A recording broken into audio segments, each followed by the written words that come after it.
seluruh dunia, khususnya di Indonesia. Kita berjumpa lagi di sesi catur legendaris antara Fischer melawan Tal ya. Ini pada kali ini saya sajikan bagaimana kedua pecatur ini bertarung secara sengit, yaitu Fischer di bidak putih dan Tal di bidak hitam.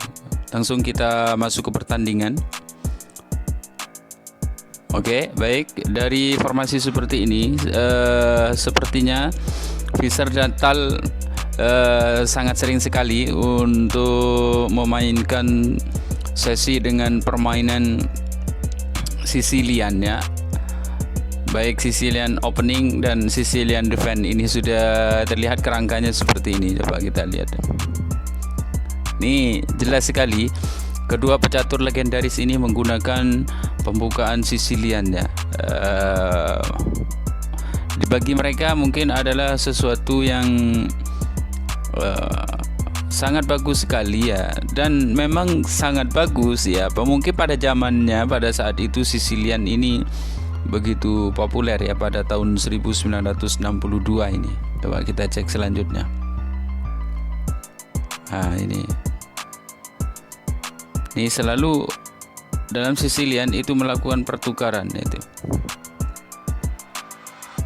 Tapi pada kali ini sepertinya kedua pecatur ini tidak melakukan pertukaran dengan kudanya itu. Fischer lebih tertarik untuk melakukan pertukaran kuda dengan peluncur itu kalau dilakukan ya. Tapi kita lihat jawabannya ya itu.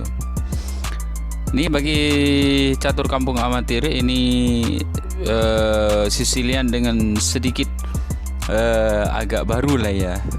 Catur kampung amatir juga baru mengenal varian seperti ini. Ya, beruntung kita melihat video ini sehingga kita ada referensi baru tentang bagaimana memainkan pembukaan Sicilian. Ini Fischer memberikan contoh terbaru. Coba kita lihat.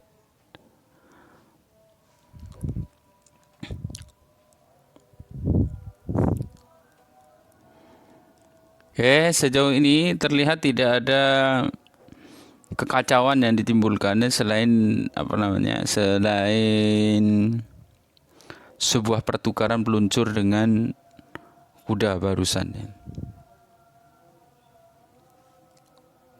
Ya, perlu diingat bahwa kedua Grandmaster ini adalah salah satu yang terbaik pada zamannya ya. Makanya pertarungan ini juga menampilkan pembukaan yang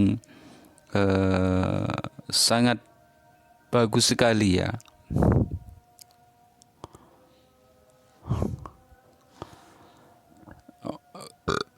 Fischer mulai mendorong pion di posisi H4 ya. Itu roman-romannya itu Fischer melihat ada gelagat Tal akan melakukan rokade pendek sehingga melakukan tekanan dengan mendorong pion di posisi H4 itu.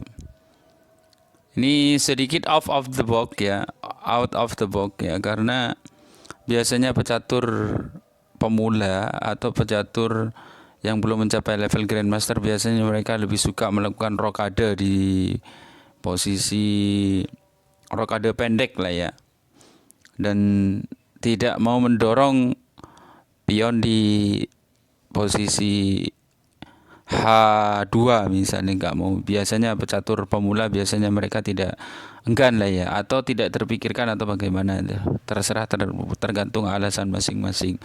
Tapi ini Fischer melakukan dorongan. Menurut analisa catur kampung amatir ini adalah karena berdasarkan prediksi sepertinya Tal akan melakukan rokade pendek gitu. Coba kita cek. Tal tidak mau diacak-acak di sisi sayapnya, maka Tal juga melakukan dorongan hal yang sama. Ini informasi berikutnya. Kita cek. TAL melakukan pertukaran. Tapi sepertinya mohon maaf, yang dimaksud adalah Fisher mencoba melakukan pertukaran, tapi TAL malah lebih tertarik untuk memberikan ancaman kepada kuda di posisi C3.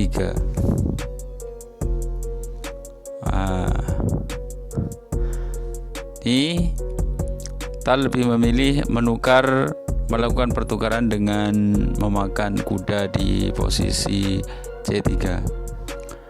Dan kalau sedikit lengah, maka TAL akan mengacak-acak posisi B2 kalau sedikit lengah TAL ya. Nah, sekaligus ada semacam ancaman skakmat, bahkan di posisi kombinasi antara peluncur hitam dengan ster ya. Peluncur di posisi G5 dan ster di posisi F8 ya, maksudnya di posisi F1 ya. Itu memberikan ancaman untuk bidak F8 ya. Kalau sedikit lengah misalnya kudanya, ya ini jarang Grandmaster itu melakukan kesalahan yang mendasar seperti itu ya. Tapi ini juga sudah diprediksi ya. Itu. Jadi kesalahan mendasar jarang dilakukan oleh para Grandmaster dunia ini. Kalau misalnya di posisi seperti ini, misalnya ngambil keputusan TAL memakan pion di posisi G2, itu sepertinya lebih menarik ya. Tapi TAL tidak melakukan itu, tapi berdasarkan pertimbangan sendiri tentunya ya. Coba kita cek.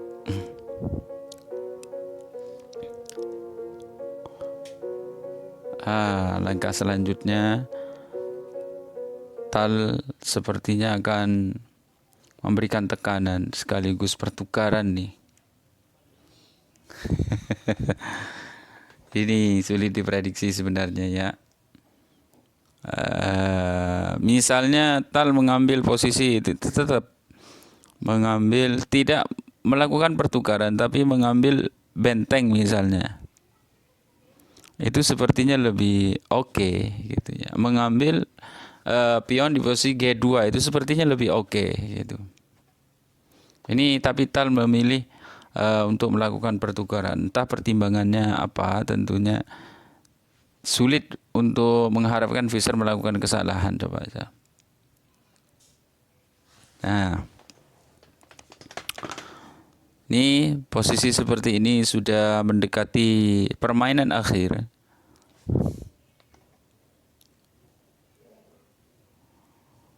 Tapi masih lama karena prediksinya juga sama-sama kelas top ya, kelas dunia ya. Itu coba dari ancaman-ancaman yang ada bisa kita saksikan bahwa kalau di kelas pecatur amatir ini tentunya terlihat pertahanan TAL lebih oke, tapi nyatanya tidak seperti itu ya. Nyatanya tidak seperti itu. Kedua pecatur ini mind war-nya itu, perang pemikirannya itu begitu tinggi sekali. Coba kita cek.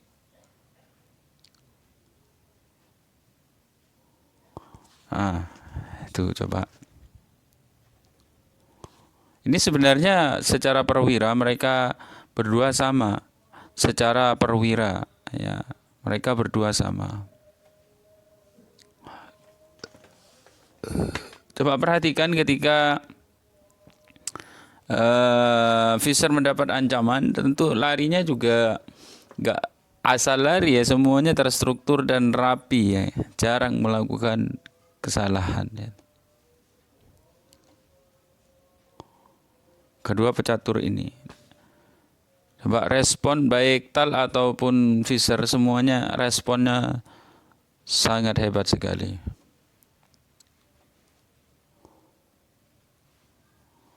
Nah, bagaimana kemudian Fischer tidak menerobos untuk melakukan pertukaran benteng di posisi D1 dengan benteng di posisi D7. Itu mereka tidak langsung gerusa-gerusu seperti itu, tapi sedikit menyisipkan sebuah strategi yang cukup kalau kasarnya strategi cukup licik lah ya. Ini kalau misalnya ini Tal itu gerusa-gerusu, maka Tal bisa kehilangan kudanya ya, karena mengingat posisi bentengnya Fischer ada di posisi C1 langsung lurus dengan raja yang ada di posisi C8 yaitu. Itu secara ya taktis itu memungkinkan lawan untuk melakukan kesalahan, blunder lah ya. Tapi Tal juga enggak senaif itu ya melakukan sembarang kesalahan ya, tidak senaif itu Tal. Tal salah satu grandmaster yang dikenal legendaris, dikenal sangat cerdas juga memainkan bidak-bidak catur ya. Ya Pak. Jadi bagaimana, sangat terstruktur ya. Tapi Fischer terus mengurung pergerakan kuda dengan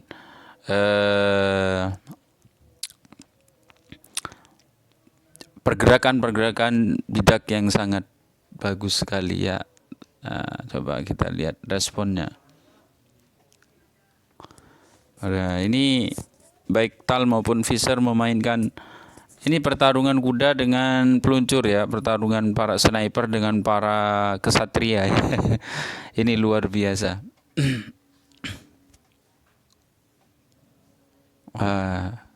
Saling mengurung itu kan.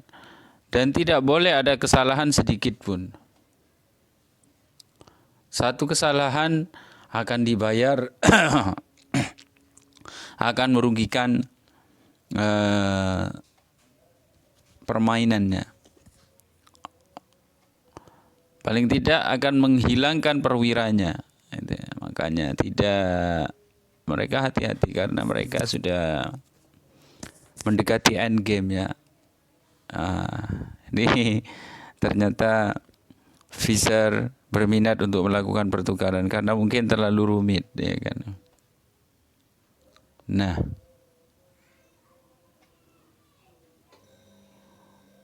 terlihat kedua pecatur ini nggak mau kehilangan bahkan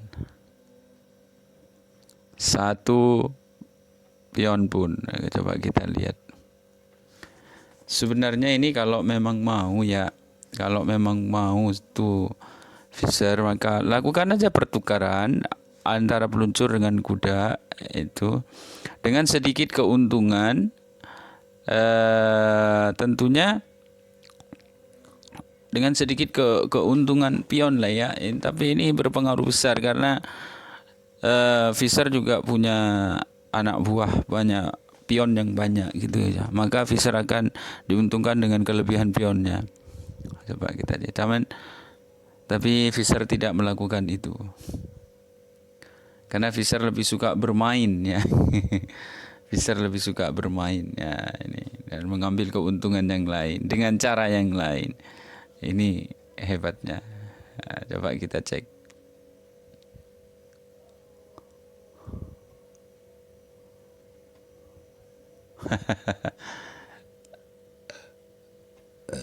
Nah, coba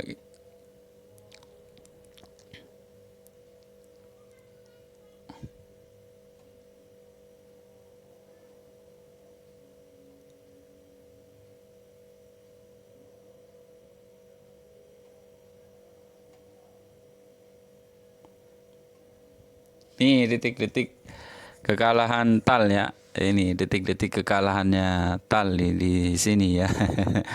bagaimana peluncur menjadi taming yang sempurna.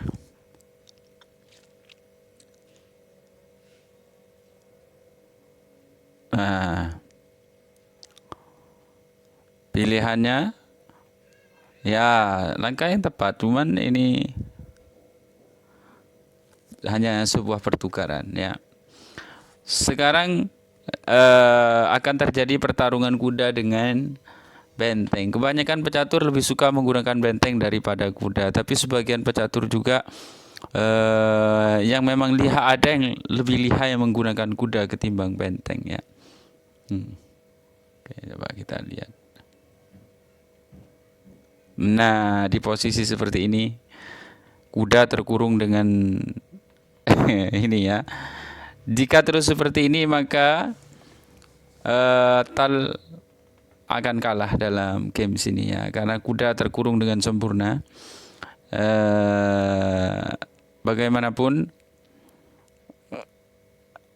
kuda akan dihabisi pada waktunya. Nah, ini malah dibiarkan. Sengaja dibiarkan. Kalau kuda jalan, maka dia menuju kematian juga ya. Kalau kuda diam, maka langsung skakmat. Pilihannya serba pahit. Maka dalam data catur kampung amatir, maka dalam game ini Fischer memenangkan pertandingannya.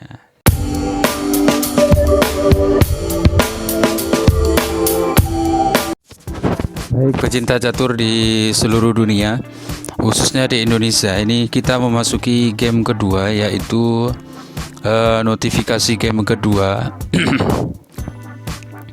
di mana Fischer yaitu menggunakan bidak putih dan Tal menggunakan bidak hitam lagi.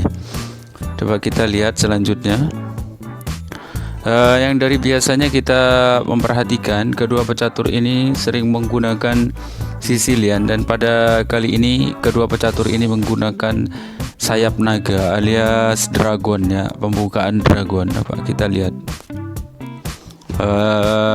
Tal memilih untuk melakukan mirroring alias langkah sama ya. Coba kita lihat selanjutnya. Sampai sejauh ini hanya perbedaan kuda ya, dan Fischer mempersiapkan untuk rokade pendek ya, dan Tal mempersiapkan kombinasi dragon dengan pembukaan Inggris ya. Ini terlihat sedikit mirip karena memang pembukaan dasarnya adalah sayap naga. Nah, ini Fischer agak sedikit brutal ya. Fischer sedikit brutal dengan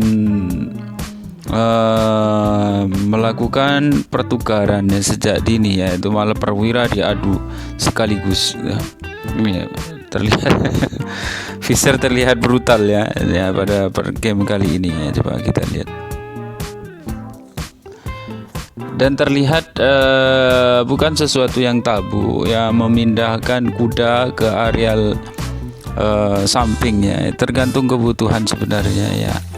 Bukan sesuatu yang tabu, tapi bagusnya sih kuda itu bergerak di areal tengah supaya mengontrol itu. Tapi sepertinya kedua Grandmaster ini punya analisa masing-masing ya, yang mungkin selera bermainnya lagi pengen seperti itu. Ini saling ancam mengancam. Coba kita cek. Karena nggak direct, makanya ada sesuatu yang sedikit delay ya, antara pertukaran ini kayaknya agak lama ya pertukarannya. Coba kita lihat. Kadang pertukarannya nggak jadi. Coba kita cek.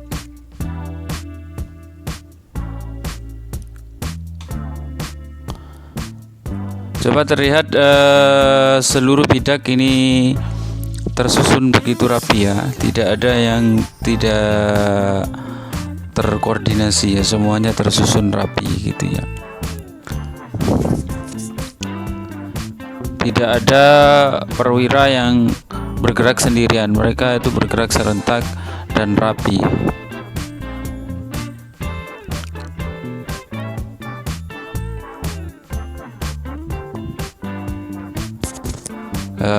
Sampai di sini coba kita cek.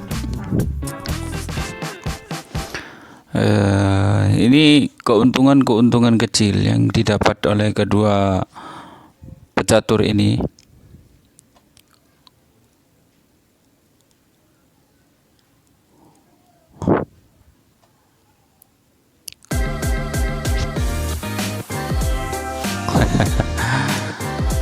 Perpindahan yang sedikit kucing-kucingan ya, karena memang mempertahankan areal masing-masing. Coba kita lihat.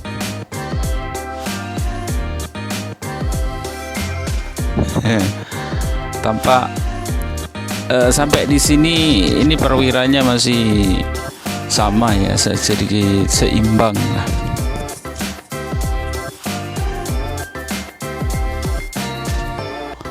Dan permainannya seimbang.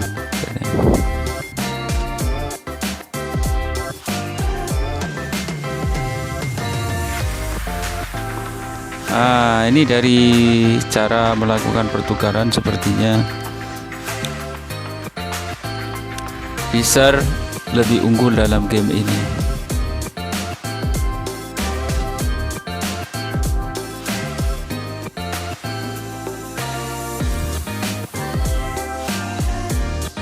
Bagaimana? Visser memberikan ancaman yang konstan pada posisi raja ya. Nah, mau nggak mau. Nah, baik, itu coba kita perhatikan. Visser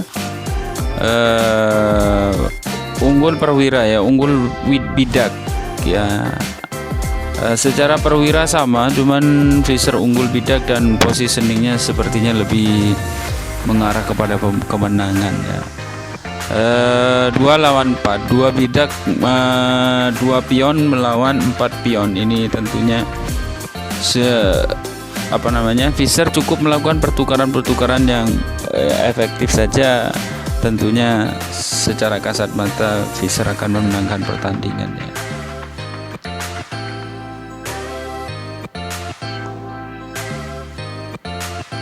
Nah, di data pecatur kampung amatir ini cukup sampai di sini ya. Nah, seperti yang dikatakan catur kampung amatir barusan bahwa Visser cukup melakukan pertukaran yang efektif untuk memenangkan pertandingan ya. Sepertinya sekelas Visser akan sulit sekali melakukan kesalahan ya. Ini di data juga menyatakan bahwa Visser lah yang memenangkan pertandingan pada kesempatan kali ini. Jangan lupa pertandingan ini terjadi pada tahun 1970 ya. Dari 1959 sampai 1962 sampai 1970. Ini tentunya Tal adalah lawan berat bagi Visser. Demikian juga Visser adalah lawan yang berat bagi Tal gitu ya. Ini kedua Grandmaster ini tentunya sangat tangguh ya. Dan makanya banyak sampai percaturan modern pun model pertarungan seperti ini, model permainan catur seperti ini menjadi kiblat pecatur sampai saat ini ya. Baik. Terima kasih atas segala perhatian sahabat catur kampung amatir. Dan jangan lupa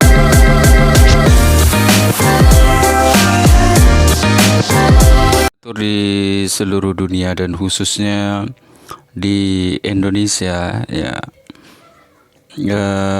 Catur kampung amatir akan menyajikan sebuah pertandingan masih tetap dari 2 legenda catur dunia, yaitu Visser melawan Tal ya.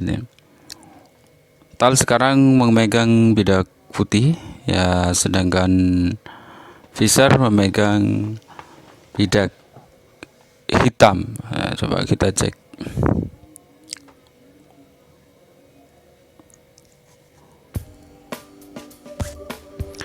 Ini seperti sudah menjadi sebuah rumus ya. Eh,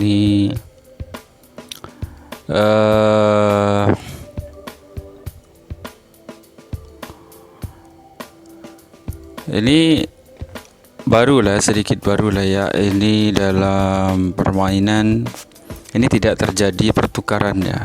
Ini lebih ke double knight ya. Double knight defense ya.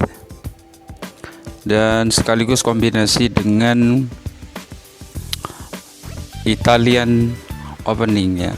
Coba kita lihat.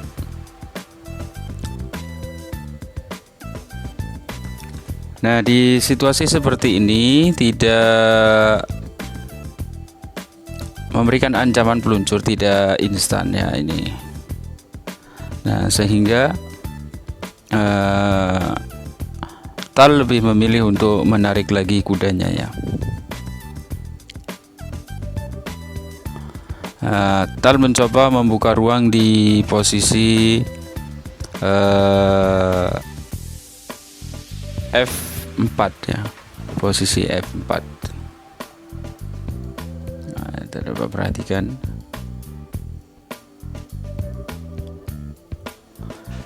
Sebenarnya Tal sudah membuka ruang dan Tal juga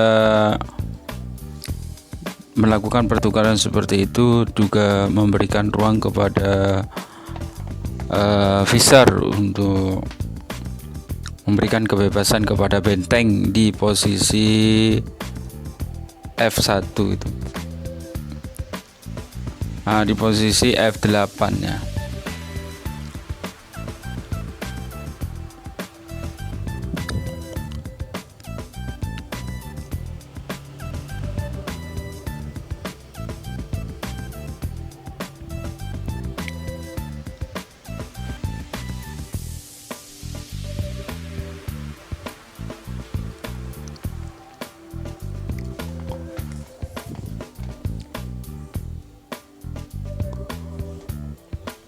Kita perhatikan bagaimana kedua pecatur tangguh ini memainkan bidak-bidak dengan luar biasa hebat lah ya.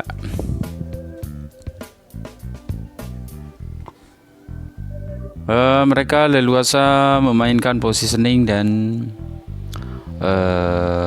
mencoba memberikan tekanan.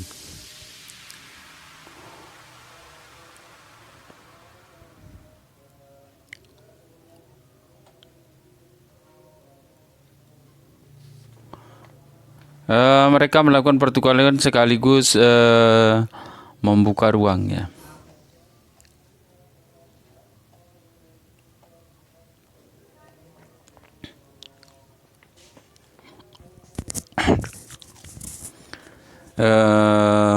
Mikhail Tal ini mencoba untuk memainkan positioning dan sedikit terbuka ya. Sedikit terbuka.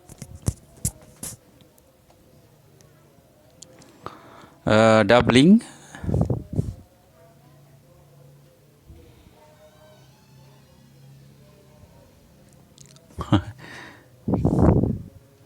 Itu permainan pion begitu sangat anggun sekali ya, permainan pion. Covering permainan pion ini begitu anggun dari kedua pecatur ini, dan tidak bisa nggak bisa makan sembarangan ya, karena posisi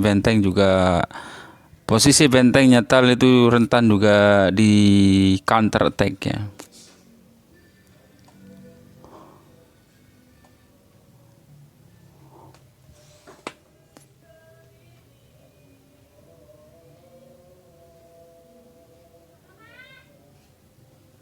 Ini tukar menukar ya. Salah melakukan pertukaran itu artinya menjerumuskan diri ke dalam sebuah kekalahan ya.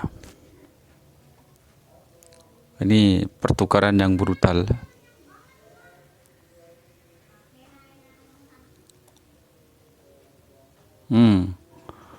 Luar biasa.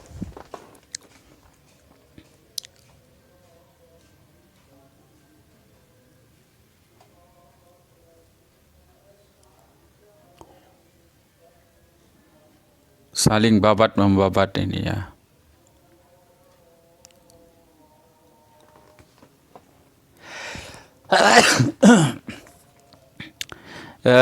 Terlihat Tal dalam posisi seperti ini terlihat Tal akan memenangkan pertandingannya. Tapi ini baru terlihat ya, belum memenangkan pertandingan. Nah, ini kayaknya sebuah kesalahan yang kecil ya. Nah, posisi seperti ini malah tidak menguntungkan buat Tal. Padahal Tal sudah unggul bidak.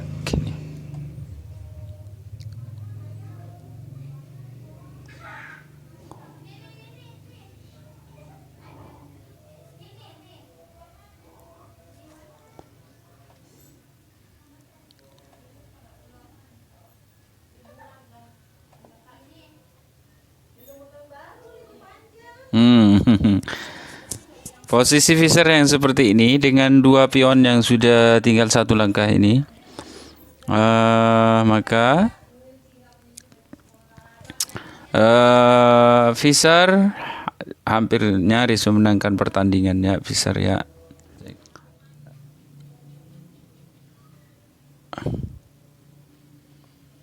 Coba kita cek.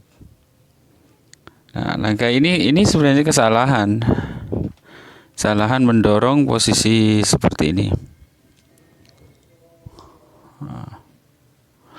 Nah, dalam kondisi seperti ini maka dua bidak hitam milik Fischer sudah tidak terkawal lagi, maka tidak ada harapan bagi Tal untuk menangkan pertandingan. Di data juga sudah dinyatakan bahwa dalam kondisi seperti ini Tal kalah. Oke, baik.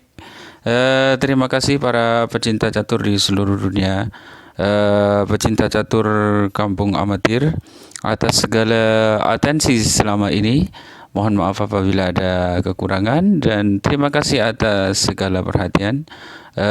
Salam cerdas taktis luar biasa.